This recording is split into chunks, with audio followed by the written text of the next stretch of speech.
sabe que íbamos a hacer menos, por eso mandó a este matrimonio que nos ayudara a gritar hoy día. He llamado al tema, el título del sermón de hoy es tremendamente teológico, ponga atención porque si no se va a perder con el sermón. Se llama Walking Dead. Muertos que caminan. Más teológico que eso no se puede.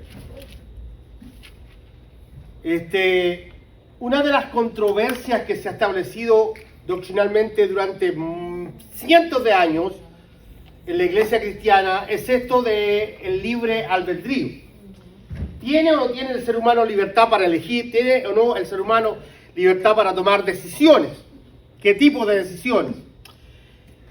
Y ha sido una polémica que se ha mantenido por siglos, desde el 350, cuando Constantino organiza lo que llega a ser la Iglesia Católica Apostólica Romana, comienzan estos sínodos y comienzan estas posturas teológicas. Y empieza esto, algunos a inclinarse como arriano, a decir que solo Jehová es Dios, y Sabelio a decir que solo Jesús es Dios, y entonces la Iglesia tiene que afirmarse en la postura trinitaria, y siempre han habido estas controversias, y una de ellas, de estas controversias, que no implican salvación, ya sea que creas que el hombre puede elegir a Dios o que creas que Dios elige al que va a salvar, el que crea en Cristo es salvo. ¿Ok? Sin embargo, nosotros como cristianos y como iglesia tenemos que tener una postura y manifestamos nuestra posición desde el punto de vista de cómo lo entendemos.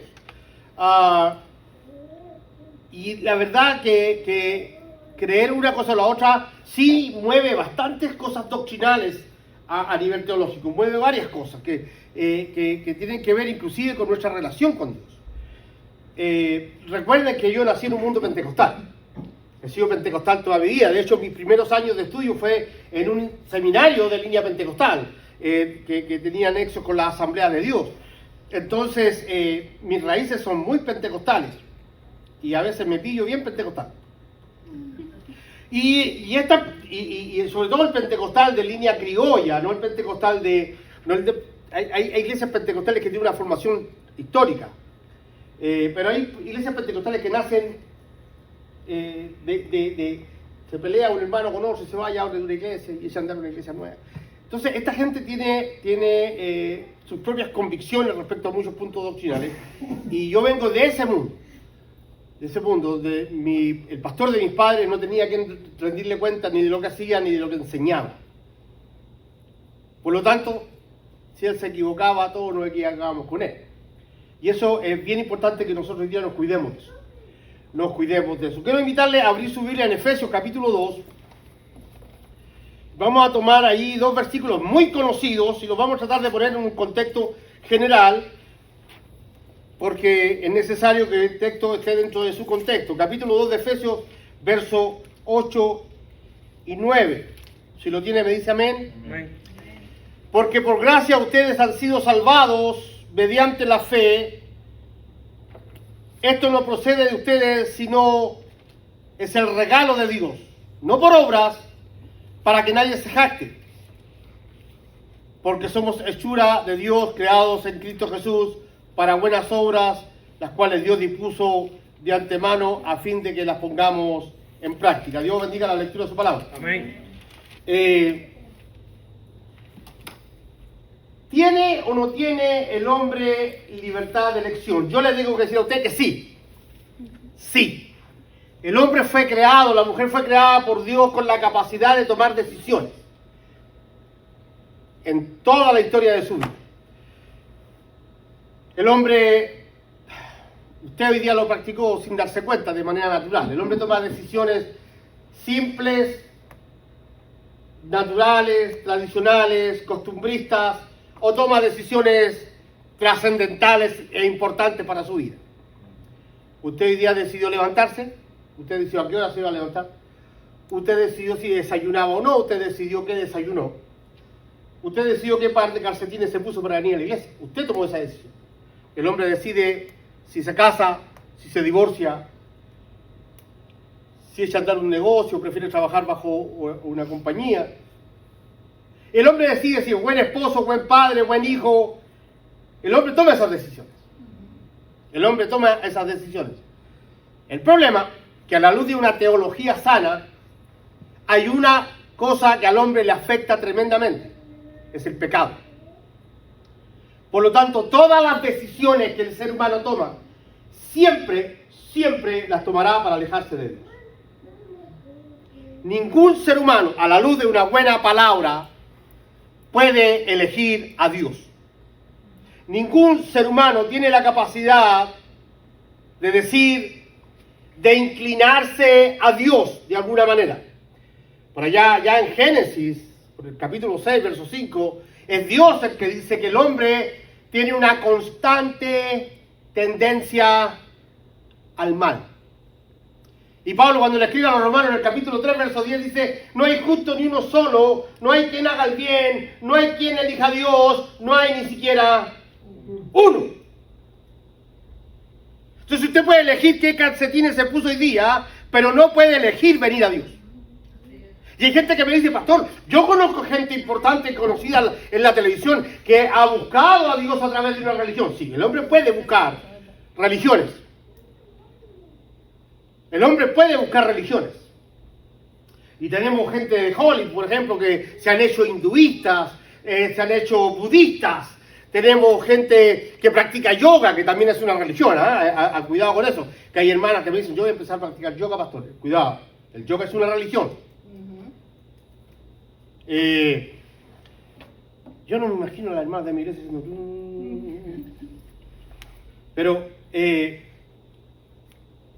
puede el hombre elegir una religión, pero no puede elegir a Dios. Puede elegir muchos caminos, pero nunca elegirá el correcto. Jesús dijo, yo soy el camino, la verdad y la vida. Nadie viene al Padre si no es por mí. ¿Cuándo el hombre perdió esta capacidad de elegir a Dios? Cuando Adán pecó en el huerto del Edén. Adán fue el único hombre en la historia de la humanidad que Dios le da la oportunidad de voluntariamente tomar la decisión de honrarlo, comprometerse con él, obedecer su estatuto, su norma, su ley, porque ya había establecido Dios una ley. Todos los árboles son tuyos menos estos, de al medio del huerto, no los toques. El hombre tenía la oportunidad de elegir a Dios y rechazar al diablo.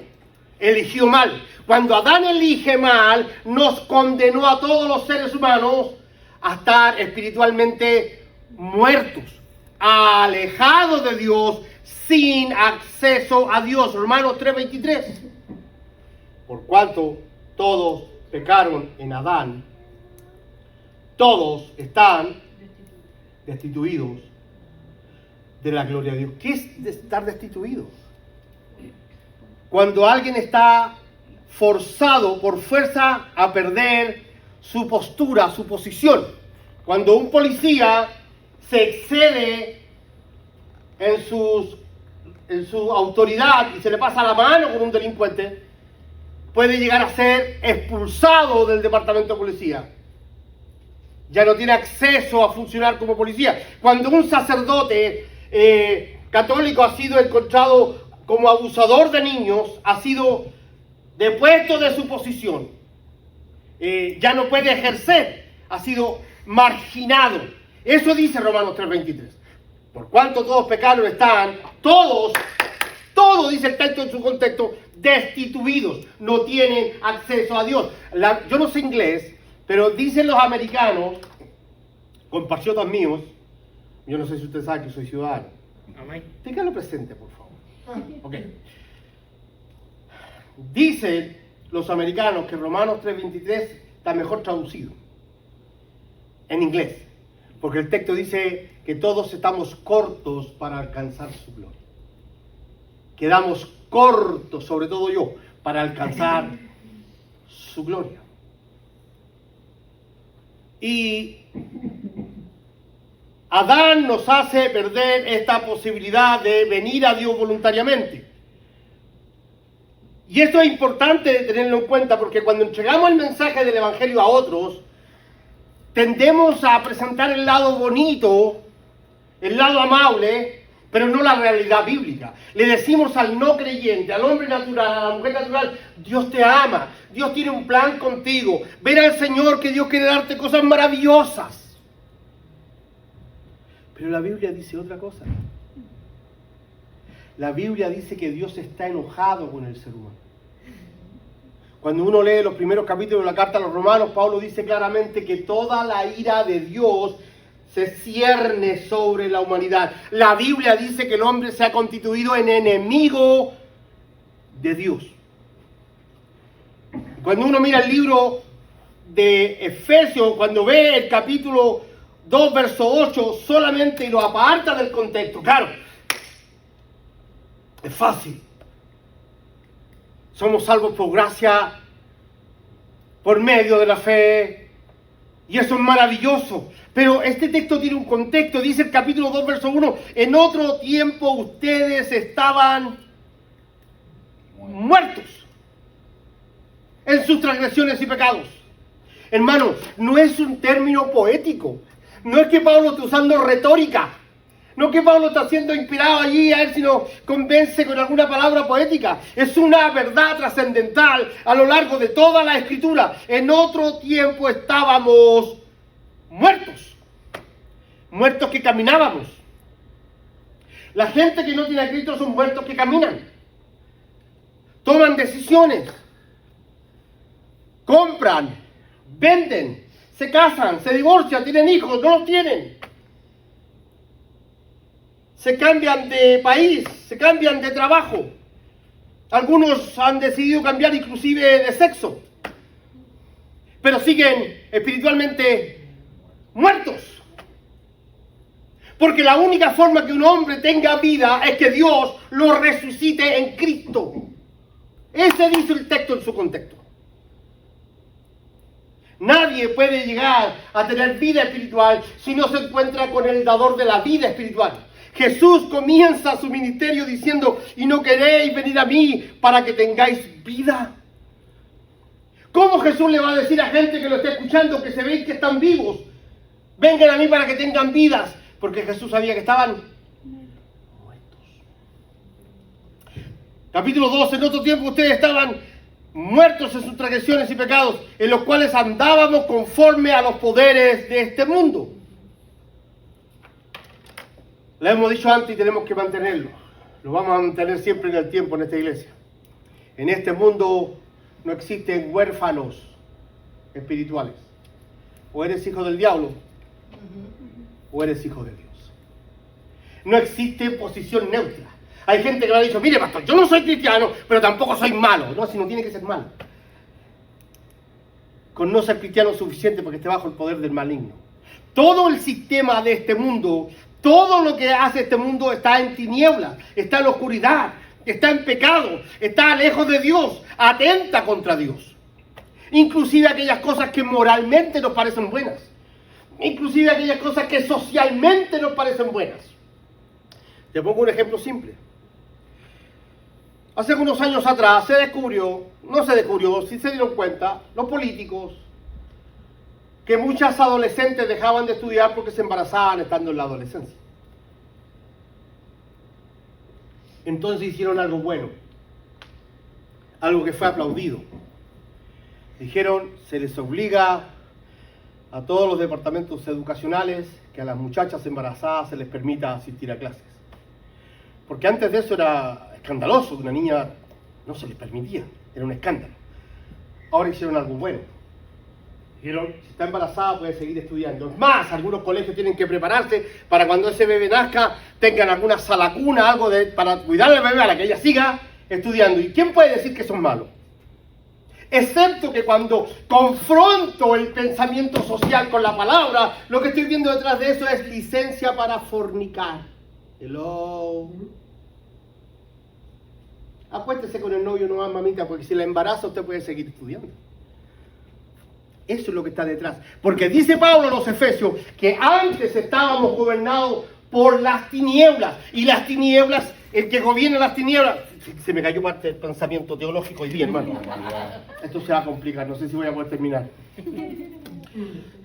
Mire, Todo lo que este mundo presenta está contra Dios. Todo lo que presenta este mundo está contra Dios.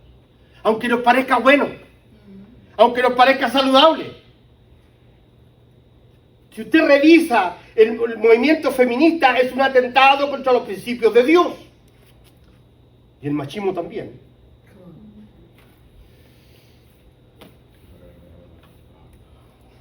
Pablo dice, antes ustedes estaban muertos en sus transgresiones y pecados, en los cuales andaban conforme a los poderes de este mundo.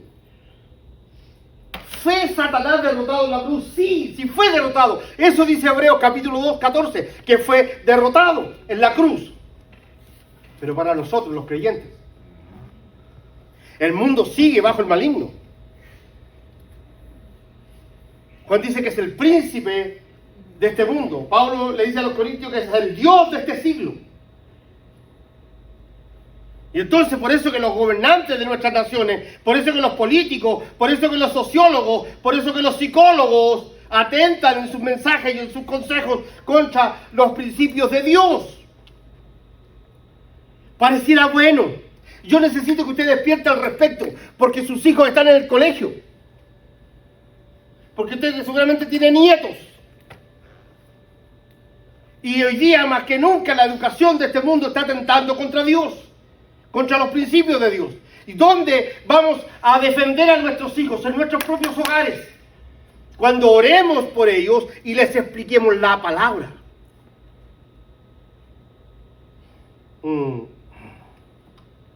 Porque son los colegios donde le están diciendo a los niños que tienen el derecho, por ejemplo, a cambiar de sexualidad. ¿Sabe cuánto? Yo tengo una nieta de 18 años. ¿Sabe cuántas guerras tuvimos cuando ella vivía acá? ¿Cuántas discusiones? Ella me decía, Tata, tu Biblia es añeja.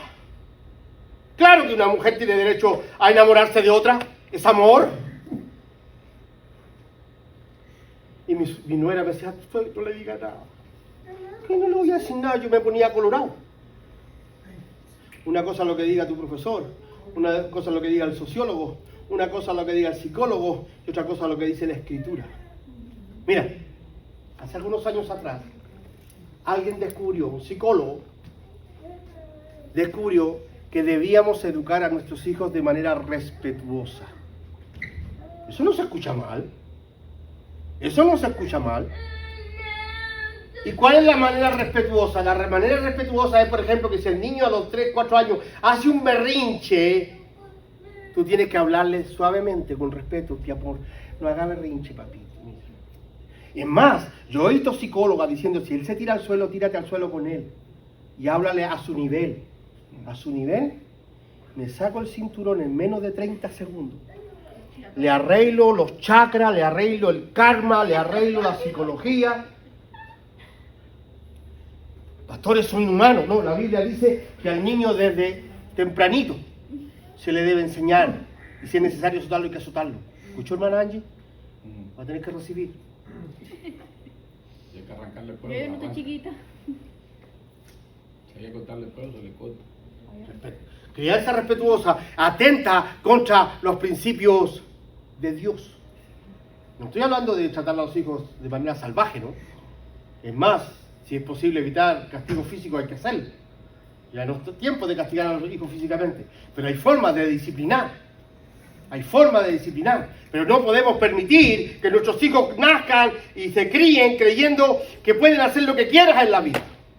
Porque eso atenta contra los principios de Dios. Lo que estoy tratando es de despertarte a entender que el mundo que nos rodea parece fantástico, pero está plagado de demonios. El mundo que nos rodea es fantástico, pero está plagado de tinieblas, de oscuridad. Solo Cristo es luz. Amén.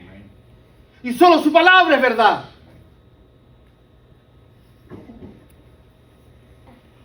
Pero dice algo más que es bien interesante tener en cuenta, el versículo 2. Se conducían según el que gobierna las tinieblas, se conducían, verbo en pasado, se conducían, porque Pablo le está escribiendo a la iglesia de Éfeso. La iglesia de Éfeso son gente salva, que han sido lavadas en la sangre de Cristo, y Pablo le está hablando a la iglesia, y le dice, ustedes se conducían según el que gobierna las tinieblas, según el Espíritu que ahora ejerce su poder en los que viven en la desobediencia. En ese tiempo también todos nosotros, y Pablo se incluye, vivíamos como ellos. impulsados por nuestros deseos pecaminosos. Ponga atención. Listen to me. ¿Ah? Bilingüe, tú hermano, tú una iglesia bilingüe. Si tiene problema con el español, me avisa que se lo predico en inglés. Amén. Lo único que sé decir es listen to me. Si usted nota que la conducta de su pasado sin Cristo todavía se refleja en su vida, y si usted nota que muchas de las cosas que usted hacía sin Cristo hoy día usted las celebra todavía, cuidado con lo que está pasando con su vida. Porque se supone que nosotros en otro tiempo vivíamos como ellos. Hoy día vivimos como hijos de Dios. Entonces, si nosotros hoy vivimos como hijos de Dios, la mentira no puede ser una herramienta de defensa justificada. ¿Está acá? Pablo, cuando escribe esta carta, hay un minuto que se dirige a la iglesia directamente para decirle: el que robaba, no robe más; el que mentía, no mienta más; y si alguno se enoja, no puede llegar a la noche enojado; no le dé lugar al diablo. Y entonces aparece ese hermano: yo soy así. Entonces Cristo no te ha cambiado. Porque en Cristo somos nuevas criaturas. Las cosas viejas pasaron. ¡Aleluya! ¡Qué gente más bíblica, Dios mío! Así que una señal de cambio en un hombre que ha nacido de nuevo, una señal de que Cristo te ha resucitado, una señal de que ha venido a la vida en Cristo, es que las cosas del pasado no se celebran y que hoy día estamos viviendo una nueva vida. Fallamos, nos equivocamos, cometemos torpezas, pero no las celebramos. No, los cristianos todavía fallamos, y los cristianos todavía cometemos errores, los cristianos también nos equivocamos, también pecamos. Pero ya no nos produce placer pecar, nos produce vergüenza, nos produce tristeza. Nos arrodillamos a los pies de nuestra cama y pedimos perdón. Señor, no debía haber dicho, no debía haber hecho, no debía haber actuado como si no te tuviera a ti como Señor de mi vida. Hay una clara señal de que hemos nacido de nuevo. Nuestra vida le pertenece a Él. No puedo hacer ni decir nada que a Él no le agrade. La Biblia dice que daremos cuenta de nuestras palabras ociosas. En ese tiempo también todos nosotros vivíamos como ellos, impulsados por nuestros deseos pecaminosos, siguiendo nuestra propia voluntad y nuestros propósitos. Como los demás, éramos por naturaleza objeto de la ira de Dios, hermano. Hay gente que insiste que en Dios es tan bueno, pero tan bueno, pero tan bueno, que ama a todo el mundo. Mire, si ama al diablo. La Biblia no dice eso. La Biblia dice que Dios aborrece el pecado y aborrece al pecador que lo practica. La Biblia está llena de pasajes donde dice que el injusto será echado fuera, que ahí será el lloro y el crujir de dientes, que habrá un castigo para el que practica el pecado. Es contradictorio cuando tratamos de tomar textos bíblicos y aislarlos para que digan lo que yo quiero que digan y no lo pongo dentro de un contexto teológico. La Biblia habla de la ira de Dios. Dios está enojado con este mundo. Hay un castigo eterno. La gente quiere negarlo, pero hay un castigo eterno. Lo habrá. Así como hay una gloria eterna. Y la única forma de llegar a esa gloria eterna y evitar el castigo eterno es ir por el camino correcto. Y el camino correcto se llama Jesucristo. Amén. El problema es, señores, que nadie viene a Jesucristo de manera voluntaria. El hombre natural, el hombre pecador, aquel que cayó después de Adán, no puede venir a Jesús si el Padre no lo trae. Textual. Para que nadie diga que estoy diciendo lo que yo quiero que el texto diga. Textual. Jesús dijo. No lo dijo Pablo, no lo dijo Pedro, no lo dijo Mateo, lo dijo Jesús. Ninguno, listen, ninguno puede venir a mí. Ninguno. ¿Cuántos? Ninguno puede venir a mí si el Padre no lo trae.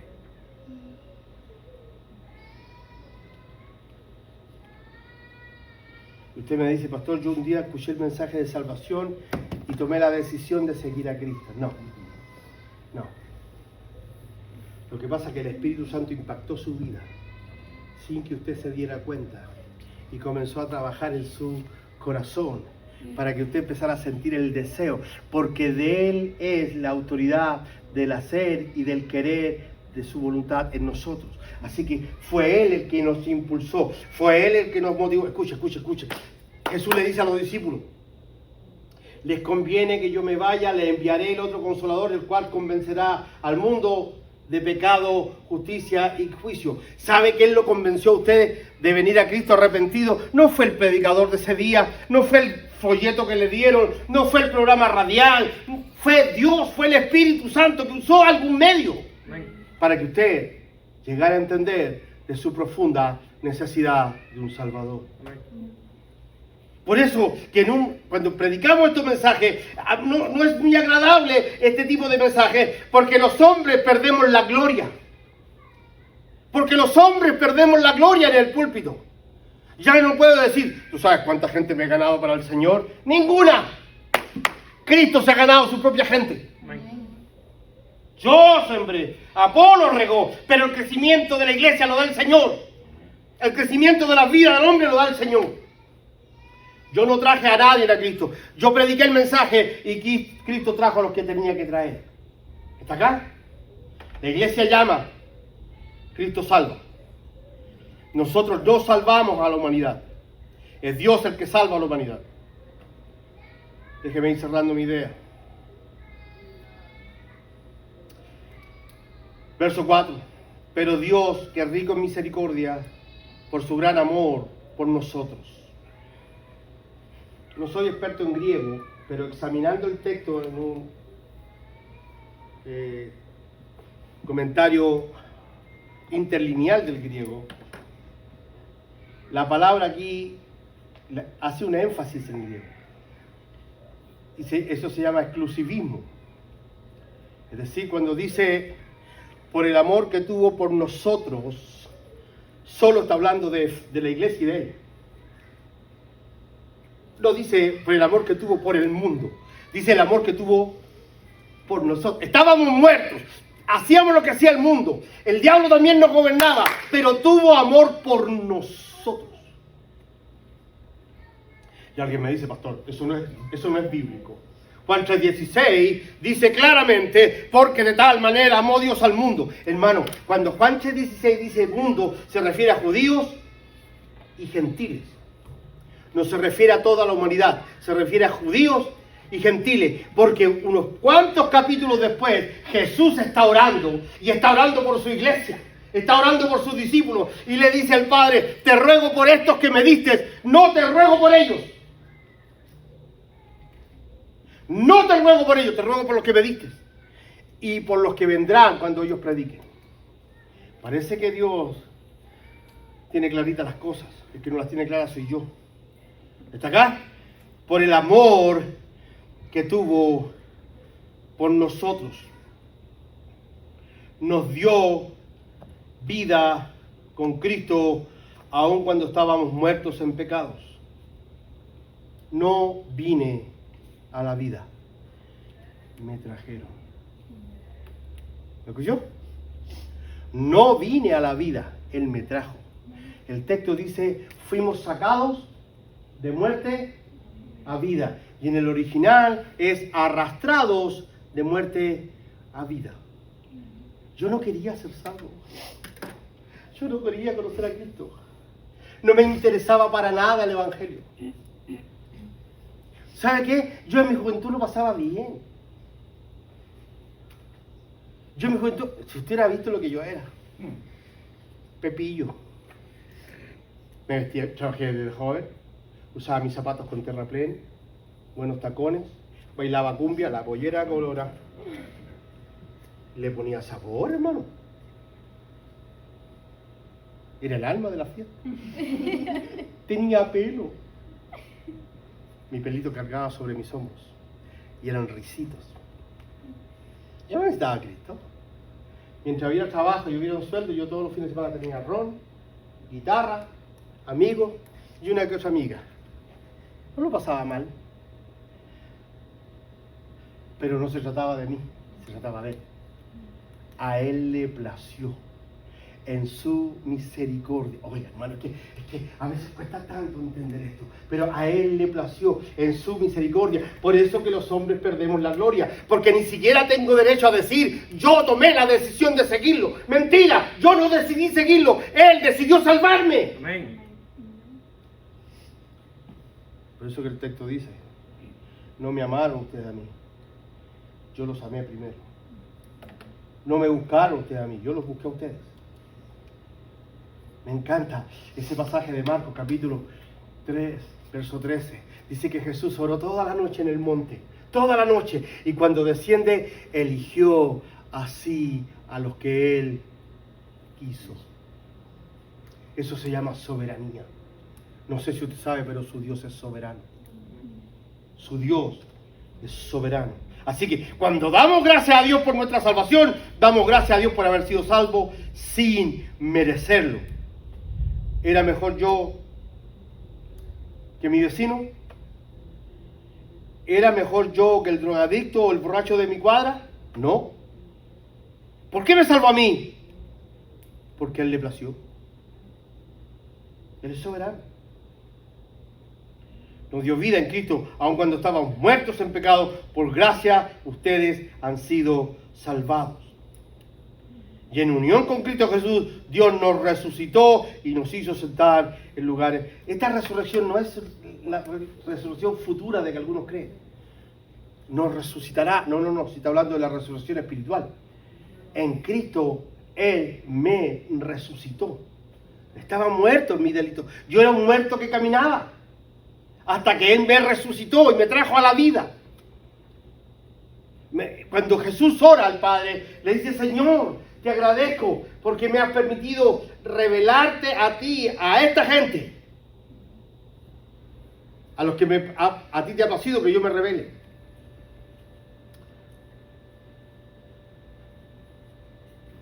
Siete, para mostrar en los tiempos venideros la incomparable riqueza de su gracia que por su bondad derramó sobre nosotros. Y vuelve a traer en griego para hacer el término exclusivo. Sobre nosotros. En Cristo Jesús, porque por gracia ustedes han sido salvados mediante la fe. Déjeme ir terminando mi idea hoy.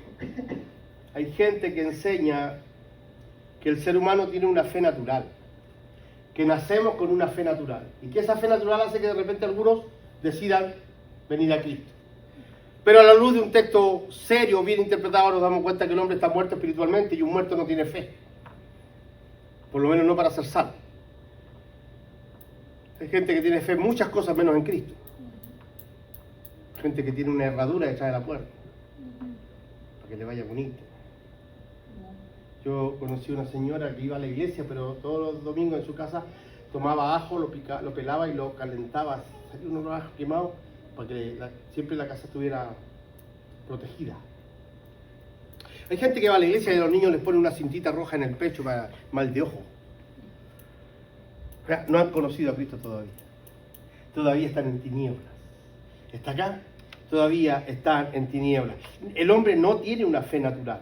El hombre no nace con fe natural.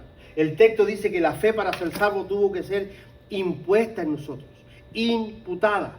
Dice, por gracia soy salvo por medio de la fe. La única forma de alcanzar la gracia salvadora es a través de la fe. Sin fe no podemos ser salvos. Pero la gracia y la fe, según Pablo en este texto, es un regalo de Dios. Por eso que a veces sufrimos, porque nosotros creemos que la fe nosotros la podemos conseguir en la gente activando algo, sobre todo emocionalmente. Y nos frustramos, decimos, llevo años predicándole a mi tío, llevo años predicándole a mi hermano, llevo años predicándole a mi papá, y no quiere creer. No, si no es que no quiera, no puede. No puede creer. Porque creer en Cristo para salvación no es un asunto intelectual. No es yo entendí, ahora creo. Así no funciona. Dios tiene que revelarse en la vida del pecador. El hombre tiene que ser sacado de muerte a vida por Dios. Si no, la gente puede venir a la iglesia, escuchar al pastor predicar, cantar, inclusive traer sus ofrendas y hasta podría hablar en lengua si quiere. Pero si no ha conocido a Cristo, no ha resucitado en Cristo, se va a ir al infierno. ¿No dice eso la Escritura? En aquel día muchos me dirán, yo era pastor. Así le vamos a decir ese. Oye, yo era pastor hispano. Levanté varias iglesias en Estados Unidos. Y él va a decir, mira, te estaba buscando, me va a decir el Señor. ¿Cuál es tu apellido? Orellana. Ordóñez, pero Orellana no aparece.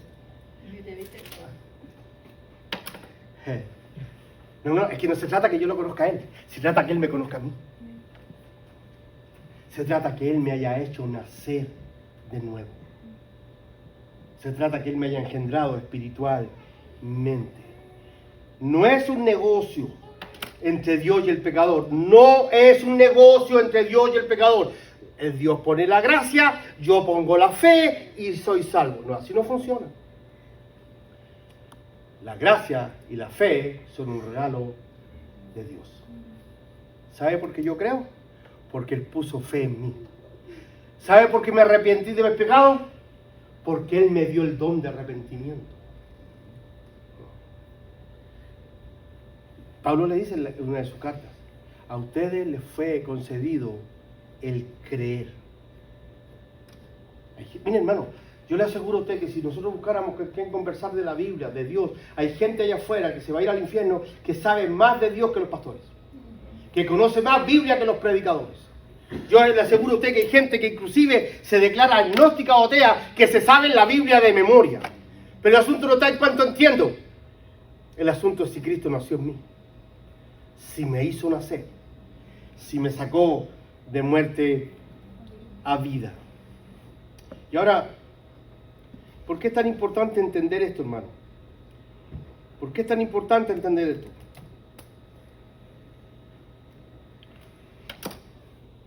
El pasaje termina hablando de las obras. Fuimos creados para andar en buenas obras, obras que fueron preparadas para nosotros de antemano. ¿Sabe cuál es el problema? Que cuando yo creo, porque así me criaron, así me enseñaron, que la salvación tiene que ver con lo que yo hago, que la salvación tiene que ver con mis acciones frente a Dios, el Evangelio se convierte en una carga insoportable. Porque cualquier cosa que me parezca mala o negativa en mi vida me hace sentir que mi salvación está en juego. ¿Está acá? ¿Me escucha? Hay gente que vive un evangelio terrible porque cree que cada cosa que pasa en su vida negativa, su salvación está en juego. Porque si yo accedí a la salvación, yo también la puedo perder. Si yo accedí a venir a Cristo, yo también lo puedo rechazar. Pero cuando yo entiendo la luz de la palabra que nunca quise venir, que Él me resucitó porque le plació amarme, entonces mi salvación descansa en Él, no en mí. Y entonces nos vamos a hacer obras, claro que tenemos que hacer obras, muchas, pero no para ser salvos, sino porque ya somos salvos. Claro que hacemos obras, ¿sabes? Yo no necesito hacer obras para salvarme, pero mi vecino necesita ver mis obras para conocer a Dios. Amén. Entonces me conduzco como un hijo de Dios y actúo como un hijo de Dios, no para asegurar mi salvación, no para convencer a Dios que merezco ser salvo, no, porque nunca lo voy a convencer de eso, sino que hago buenas obras, porque es la única forma de agradecerle al santo que me salvó, tratando de vivir una vida tan santa como se pueda. Mi santidad no es para asegurar mi cielo, mi santidad es para agradecer al santo que me salvó, para vivir como digno de un Dios santo. Entonces, no duermo pensando en qué va a pasar con mi salvación mañana, porque mi salvación es tan segura en Cristo. Yo sé que hay gente que le tiene mucho miedo a este mensaje, porque dice usted lo que está enseñando, que el cristiano se salva y nunca se pierde, por lo tanto puede vivir como quiera. No. Aquí en esta iglesia no enseñamos eso. En esta iglesia enseñamos que un hombre que va a la iglesia, que se congrega con nosotros, pero que sigue viviendo como un mundano, nunca conoció a Cristo. Nunca ha sido salvo. Porque es imposible que un hombre que conozca a Cristo se quede igual. Es imposible que una mujer que conozca a Cristo se quede igual. Algo va a pasar en su vida. Nunca terminaremos de cambiar radicalmente. Hay muchas cosas en la vida del pastor Miguel que seguramente que me las voy a llevar a la tumba. Y las voy a conversar con él cuando esté con él. Debilidades, fragilidades, miedos, problemas de carácter. Si tengo problemas de carácter, pregúntele a mi ayudante.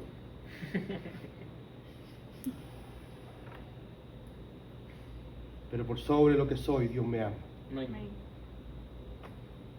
Así que usted sirva al Señor con la gratitud de haber sido sacado de muerte a vida, aunque usted no lo quería. Y ahora procure mostrarle al mundo con sus obras que es un hijo de Dios. Con todas sus obras. Llevemos una vida totalmente distinta a las tinieblas. Llevemos una vida totalmente distinta a los que se pierden. Porque se supone que somos la luz del mundo. Porque se supone que la luz está en nosotros. Amén. Así que mientras mis compañeros de trabajo mienten, yo no. Mientras mis compañeros de colegio roban, yo no. Trato de vivir una vida de acuerdo a sus propósitos como hijos del Señor. Póngase de pie, por favor.